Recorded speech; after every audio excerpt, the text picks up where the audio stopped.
Kasi si Bongo nagpayag, hindi sila 14 ba to? Hindi po sila obstructionist o ang babase sila sa totoong dokumento at susunod sila sa batas.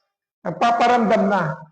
Kaya yung mga bumoto po ng mga DDS, naniniwala na itong dalawa ito makakatulong kay Sara. Nagkakamali sila.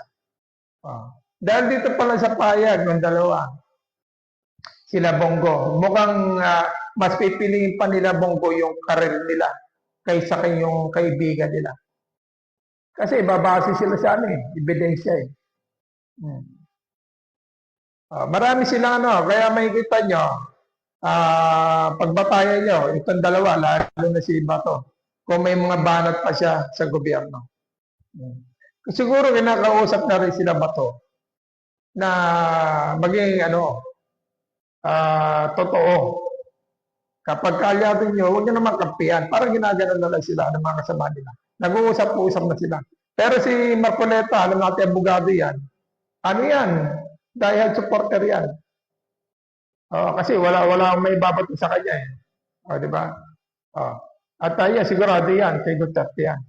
Tingnan natin kung magiging ni Marcoleta, kung ang boto niya ay no, para kay Sara, ay nasa kanya na yan. Ipapaliwanag niya naman yan. Hindi yung pag nagsagot siya ng no. Wala lang.